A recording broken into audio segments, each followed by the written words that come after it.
એક શેઠ હતા ને, પછી હવારમાં વહેલી સવારે એને ફ્લાઇટ લેવાની હતી. તો સવારના 4:30 જાગ્યા, 5:30 તો ઘરેથી નીકળવાનું હતું, અર્લી મોર્નિંગની ફ્લાઇટ. તો શેઠ બરાબર ગાડીમાં બેહવા જાય ને, ત્યાં ઓલો ચોકીદાર રાતનો એ આવ્યો અને શેઠને કહે, શેઠ સાહેબ મારી એક પ્રાર્થના છે, તમે આજ ન જાઓ, આ પ્લેનમાં ન જાઓ. હવે કોઈ દિવસ ચોકીદાર શેઠની સામે સીધી વાતે ન કરે, સંકોચે ને, એને બદલે આજે આવીને સીધો શેઠને કહેવા માંડ્યો કે તમે પ્લીઝ પ્લીઝ આ ફ્લાઇટમાં, આ વિમાનમાં નહીં જાઓ. શેઠ કે ભાઈ તું ચોકીદારી કરને વાલા, તું મને જવાની ના પાડે? તો શેઠ હું તમને પગે લાગુ, તમારે જવું જોઈએ ને તો આ વિમાનમાં ન જાઓ, આના પછીનું. અરે એ કે સીધું બપોરનું છે, મારે સવારના મિટિંગ છે દિલ્હીમાં, જવું જ પડે એમ છે કે હું તમને પગે, એ તો પગમાં પડી ગયો, તમે ન જાઓ. એટલે પણ કે તું મને રોકે છે કેમ? તો કે મને આજે રાતના સપનું આવ્યું કે તમે જે વિમાનમાં જવાના ને એ વિમાન તૂટ્યું, એમાં કોઈ બચ્યું નથી, તમે ન જાઓ. અને આટલું સાંભળ્યું પછી તો શેઠાણી પાછા, હવે ન જવા દો, નહીં તમે આના પછી. અરે કે તું ગાંડી થાય છે, આને સપના આવે, સપના હોય છે, મારે મહત્વની મિટિંગ છે. શેઠાણીએ પણ કહ્યું નહીં, હવે નહીં. આપણે જાન કરતા કંઈ મોટું કાંઈ નથી. અરે કે પણ સપનામાં તું આ માને આવી રીતે, નહીં તમારે જવાનું નથી. શેઠ ગુસ્સામાં પાછા બંગલામાં વયા ગયા કે એવું છે આ કોકને સપનું આવે ને તમે લોકો બધા આવી બધી વસ્તુમાં માનો. તરત ફોન કર્યો કે ભાઈ હું આજ બપોરના પહોંચી શકું એમ નથી, આપણી મિટિંગ પ્લીઝ કેન્સલ કરો અને કાલનું રાખો. શેઠ નારાજ બહુ થયા. ચા નાસ્તો કરતા કરતા ટીવી જોવા માંડ્યો. 4 કલાક પછી ટીવીમાં સમાચાર આવ્યા, પ્લેન તૂટ્યું. જેટલા યાત્રીઓ હતા એ બધા જ સમાપ્ત. આવું થતું હોય છે ને દુર્ભાગ્યે. અને શેઠાણીએ તરત ભગવાનનો આભાર માન્યો અને કીધું જોયું તમે બચી ગયા, ઓલા ચોકીદારને હિસાબે બચી ગયા. આપણે ચોકીદારને ઇનામ આપવું જોઈએ. હા શેઠજીએ કહ્યું બરાબર છે, એને ઇનામ આપવું જોઈએ. ચોકીદારને બોલાવ્યો, 5 લાખ રૂપિયા ઇનામ આપ્યું. એ કે તે આજે મને બચાવી લીધો, આ તારું ઇનામ, પણ આજથી તું નોકરીમાંથી છૂટો. ઓલો કે શેઠ મને નોકરીમાંથી હું કામ છૂટો કરો છો? તો કે નહીં, હજી તું કહેતો 1 લાખ રૂપિયા વધારે આપું, પણ હવે નોકરીમાં નહીં. કેમ? તો કે તું ચોકીદારી કરે છે કે સપના જોવે છે? मतलब तू सुई गयो तो जब तुम ड्यूटी पर हो तो न तमोगुण काम आएगा न सत्वगुण, वहां तो रजोगुण की जरूरत है.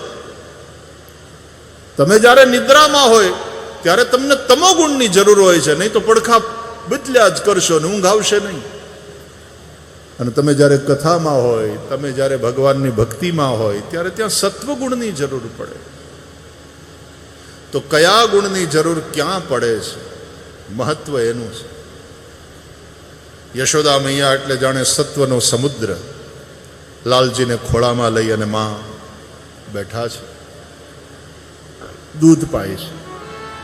યશોદા ગોરા છે, સત્વગુણનો રંગ સફેદ છે, રજોગુણનો રંગ લાલ, તમોગુણનો રંગ કાળો.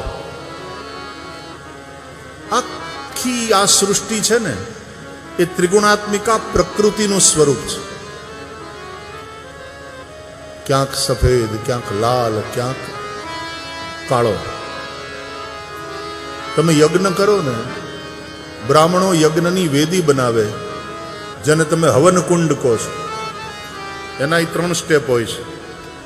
સૌથી ઉપરનું એને સફેદ રંગે રંગવામાં આવે, વચ્ચેનું જે સ્ટેપ છે એને લાલ રંગે રંગવામાં આવે, સૌથી નીચેનું એને કાળા રંગથી રંગવામાં આવે. એ સત્વગુણ, રજોગુણ અને તમોગુણનું પ્રતીક છે. આ ત્રણેય ગુણોની સામ્યાવસ્થાને પ્રકૃતિ કહે છે. અને પછી એ હવનકુંડમાં અગ્નિ પ્રગટ કરવામાં આવે એ પુરુષ છે, એ ચૈતન્ય સમષ્ટિનો આત્મા પરમાત્મા છે. અને એમાં પછી આહુતિ આપવામાં આવે છે. તો આપણું શરીર પણ ત્રિગુણાત્મિકા પ્રકૃતિનું બનેલું છે. જરૂર તો ત્રણેય ગુણોની છે, પણ આપણા જીવનમાં સત્વગુણનો પ્રભાવ ઓછો થઈ ગયો. રજોગુણ બહુ વધી જાય કે તમોગુણ વધી જાય ત્યારે એને જ તૃણાવર્ત કહેવાય છે. ભગવાને તૃણાવર્તનો નાશ કર્યો. જેને ભગવાનની ભક્તિ કરવી છે એના જીવનમાં તો સત્વગુણનો પ્રભાવ હોવો જોઈએ. ચંચલતા અને જડતા એ બંને દૂર થવા જોઈએ. યશોદા મૈયા એટલે જાણે વધેલો સત્વગુણ. ગોરા ગોરા યશોદા લાલાને ખોળામાં લઈને એને દૂધ પાય છે. દૂધ પણ સાત્વિક વસ્તુ છે, સાત્વિક આહાર છે. ઘણા બાબાઓ દૂધાહારી જ હોય છે, દૂધ સિવાય કશું લેતા નથી. સત્વગુણ. दूध पिला रही थी मैया, पी रहे थे कन्हैया. ભગવાનને ધવડાવતા ધવડાવતા યશોદાજીનું ધ્યાન ગયું ક્યારનો દૂધ પીવે છે, બહુ વધારે પીશે તો એને અપચો થશે. કનૈયાની કમરમાં ગુદગુદી કરી. બાલકૃષ્ણ પ્રભુ હસી પડ્યા, મોઢું ખુલ્યું અને પોતાની છાતીથી લાલાને અલગ કરી. મુખારવિંદના દર્શન કરે છે, લાલાને નિરખે છે. લાલાની આંખો બંધ, હાથની બંને મુઠ્ઠી પણ બંધ. બગાસું ખાધું. ભગવાનનું મુખ ખુલ્યું અને બાલકૃષ્ણ પ્રભુના મુખમાં માં યશોદાએ સંપૂર્ણ વિશ્વના દર્શન કર્યા. બોલીએ બાલકૃષ્ણ લાલ કી જય. પોતાના મુખમાં એટલા માટે ભગવાને વિશ્વના દર્શન કરાવ્યા કે માં યશોદાને કહે છે, હું જાજુ દૂધ પીઉં તો તને ચિંતા થવા માંડે છે કે મને અપચો થશે. મારા મોઢામાં જો એકલો પીતો હોઉં તો અપચો થાય ને, આખું વિશ્વ તારું દૂધ પીવે છે. માં તું મારા એકલાની માં નથી, તું સમગ્ર વિશ્વની માતા છે. मैया तुम मुझ अकेले को तृप्त नहीं कर रही है, तू संपूर्ण विश्व को तृप्त कर रही है. માં યશોદાને પહેલા તો એમ થયું કે મારા લાલાના મુખમાં આ મેં શું ભાળ્યું. પછી થયું કે એમાં લાલાનો વાંક નથી, મારી દ્રષ્ટિનો ક્યાંક દોષ છે. આંખ્યું ચોપડી ચોળી. થોડી વાર પછી માં આંખ્યું બંધ કરીને એમને બેઠા રહ્યા. ખબર નહીં હું કેવું કેવું ભાળે છે આંખ્યું. પછી બુઢાપામાં તો માણસ વિચારે ને, મોતિયો આવતો એવું લાગે છે, ડોક્ટર પાસે જવું પડશે, દેખાડવું પડશે. થોડી વાર પછી માં યશોદાએ આંખો ખોલી તો બાલકૃષ્ણ પ્રભુના નેત્રો બંધ થયા હતા, સૂઈ ગયા હતા. ઉઠાવી પારણામાં ઓઢાડ્યા. સુખદેવજી મહારાજ કહે છે કે પછી ગર્ગાચાર્ય મહારાજ પધાર્યા. ગર્ગ પુરોહિતો રાજન યદુનામ સુમહાતપાહ. ગર્ગાચાર્ય મહારાજ પધાર્યા અને એમણે ગુપ્ત રૂપ લઈ વેશ બદલી ગોકુલમાં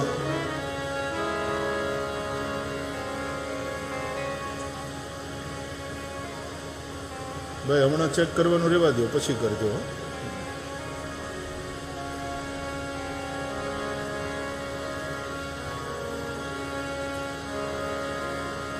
પૂજ્ય શંકરાચાર્ય ભગવાન પધારવાના છે આપણી વચ્ચે. અને આજે મને સમાચાર મળ્યા એમ મહારાષ્ટ્રના આદરણીય મુખ્યમંત્રી શ્રી પણ આવી રહ્યા છે. આપણે સ્વાગત કરીશું. તો પૂજ્ય શંકરાચાર્ય ભગવાનના દર્શનનો લાભ મળવાનો છે, એમના પ્રવચનનો પણ લાભ પ્રાપ્ત થવાનો છે. એટલે બધી તૈયારીઓ ચાલે છે. પણ 2-5 મિનિટ અને હું 6:30 વિરામ આપીશ કથાને, જેથી કરીને આપણે પૂજ્ય શંકરાચાર્ય ભગવાનનો લાભ લઈ શકીએ. શંકરાચાર્ય પીઠ આપણા માટે, સનાતનીઓ માટે સર્વોચ્ચ પીઠ છે. એનાથી મોટું કશું જ નથી. અને આપણે ધન્ય છીએ કે આપણને દ્વારકા શંકરાચાર્ય પૂજ્ય મહારાજશ્રીના આજે દર્શન થશે, એમના પ્રવચન, એમના આશીર્વાદ આપણને પ્રાપ્ત થશે. ગર્ગાચાર્ય મહારાજ નામકરણ કરી લે ને એટલે પછી આપણે નામ લઈએ ભગવાન. ગર્ગાચાર્યજી પધાર્યા. એકાંતમાં એમણે નંદ બાવાને પોતાનો પરિચય કરાવ્યો. નંદ બાવાએ સ્વાગત પૂજન કર્યું છે. ગર્ગાચાર્ય મહારાજને પ્રાર્થના કરી, આપ પધાર્યા છો, બાળકોનું નામકરણ કરો. બાલયોર અનયોર નૃણામ જન્મના બ્રાહ્મણો ગુરુ. બ્રાહ્મણ તો જન્મથી જ બધાનો ગુરુ છે. ગર્ગાચાર્ય મહારાજે 2-4 વાતો કહી મુદ્દાની, કે જો નંદ બાવા સાંભળો, મને નામકરણ કરવામાં વાંધો નથી. રોહિણીના દીકરાનું નામ હું પાડું, વસુદેવજી પુત્ર છે અને હું યાદવોનો ગુરુ છું, એનું નામકરણ તો કરીશ.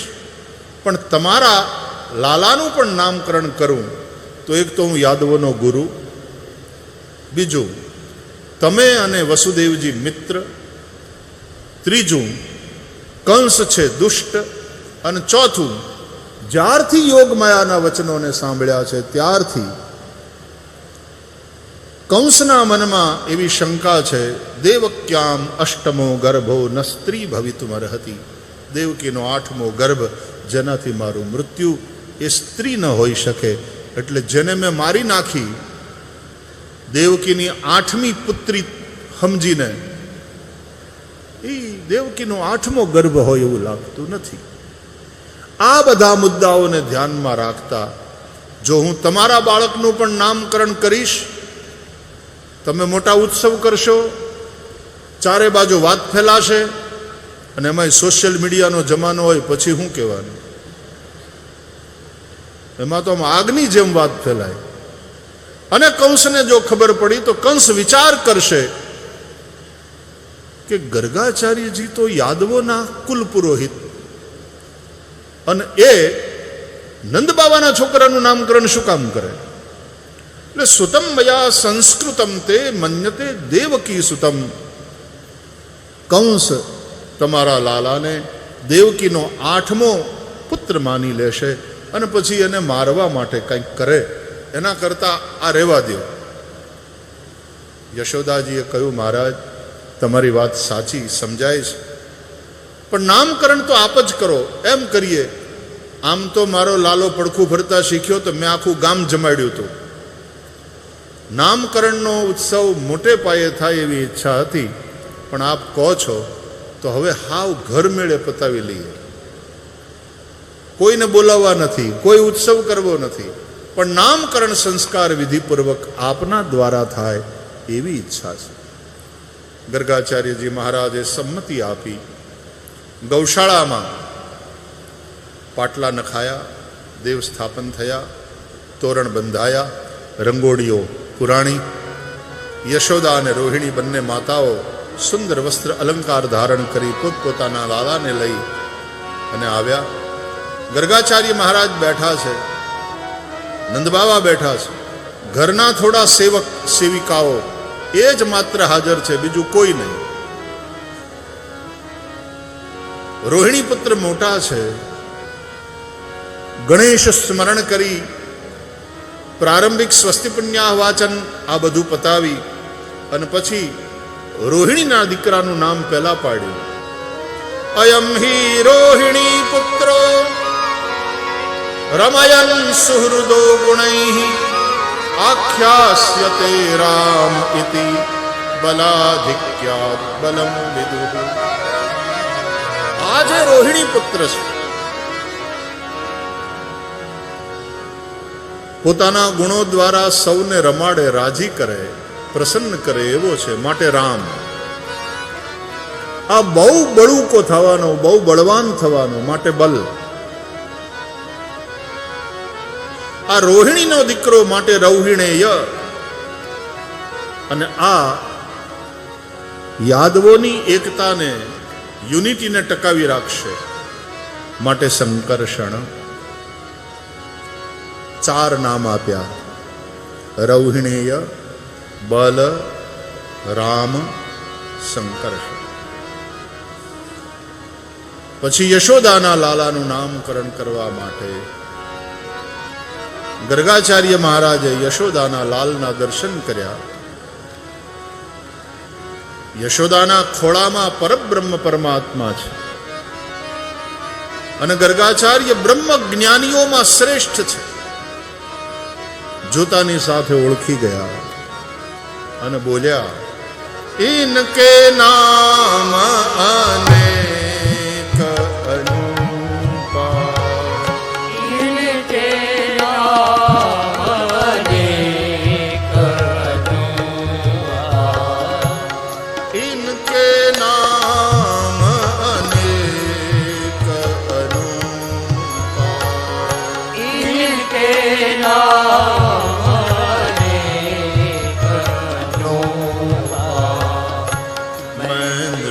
कहव स्वमति अनुरूपा.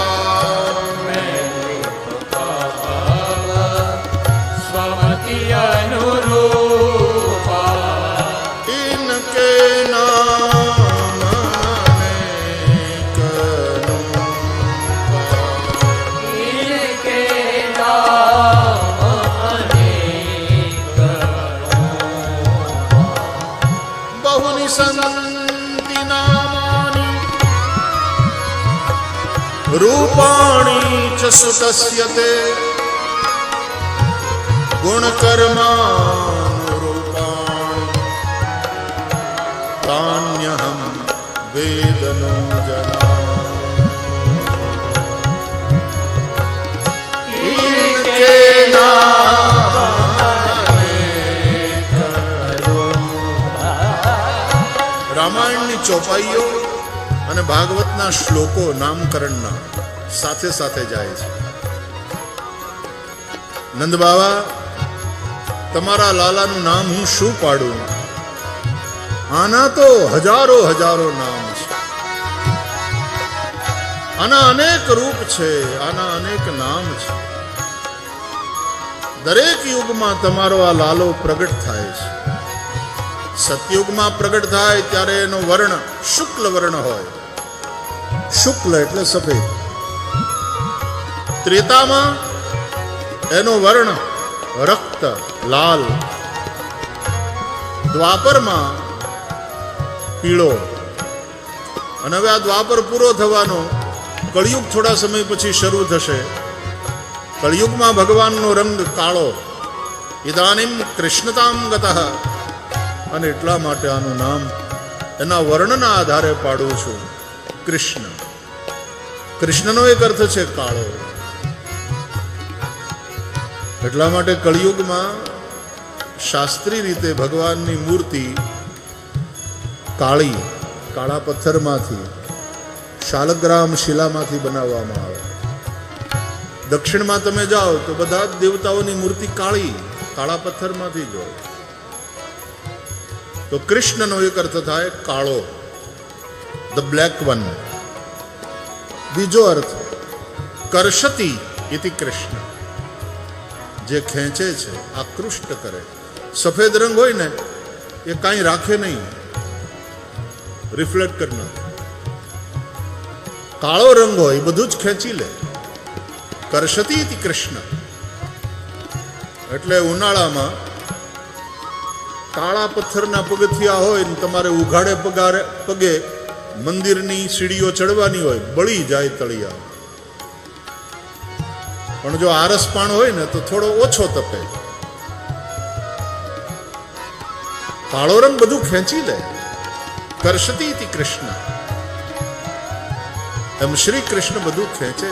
પોતાના સ્વરૂપથી આકૃષ્ટ કરે, પોતાની મુરલીથી આકૃષ્ટ કરે, પોતાની લીલાઓથી સૌને આકૃષ્ટ કરે. કૃષ્ણ કૃષ્ણોપનિષદ અનુસાર કૃષ્ણ એટલે પરબ્રહ્મ. કૃષિર્ભુવાચક શબ્દ અણશ્ચ નિર્વૃતિવાચક તયોરૈક્યમ પરબ્રહ્મ કૃષ્ણરીત્ય વિધીયતે.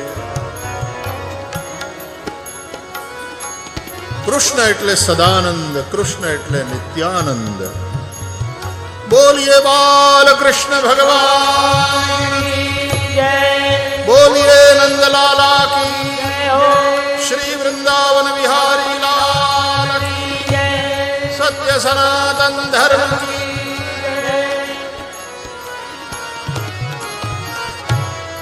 નામકરણ સંસ્કાર ગર્ગાચાર્ય મહારાજે કર્યા છે, ફલકથન કર્યું અને પછી ગર્ગાચાર્ય મહારાજ आशीर्वाद આપી વિદાય થયા. आइए हम उन्हीं नामों का आश्रय करते हुए 2 मिनट भगवान नाम संकीर्तन करेंगे. कृष्ण कृष्ण मुकुंदा जनार्दना, કૃષ્ણ કૃષ્ણ મુકુંદા हरि बोल. જનાર્દના, ओ कृष्ण कृष्ण मुकुंदा जनार्दना. तालियां बजाते हुए મુકુંદા જનાર્દના, कृष्ण गोविंद नारायण हरे. કૃષ્ણ ગોવિંદ નારાયણ कृष्ण गोविंद नारायण हरे. કૃષ્ણ ગોવિંદ નારાયણ कृष्ण कृष्ण मुकुंदा जनार्दना, કૃષ્ણ કૃષ્ણ મુકુંદા જનાર્દના, कृष्ण कृष्ण मुकुंदा जनार्दना. કૃષ્ણ કૃષ્ણ મુકુંદા જનાર્દના, कृष्ण गोविंद नारायण हरे. કૃષ્ણ ગોવિંદ નારાયણ कृष्ण गोविंद नारायण हरे. કૃષ્ણ ગોવિંદ નારાયણ कृष्ण कृष्ण मुकुंदा जनार्दना, કૃષ્ણ કૃષ્ણ મુકુંદા જનાર્દના, कृष्ण कृष्ण मुकुंदा जनार्दना. કૃષ્ણ કૃષ્ણ મુકુંદા જનાર્દના, कृष्ण गोविंद नारायण हरे. કૃષ્ણ ગોવિંદ નારાયણ હરે, ओ कृष्ण गोविंद नारायण हरे. કૃષ્ણ ગોવિંદ નારાયણ હરે, कृष्ण कृष्ण मुकुंदा जनार्दना.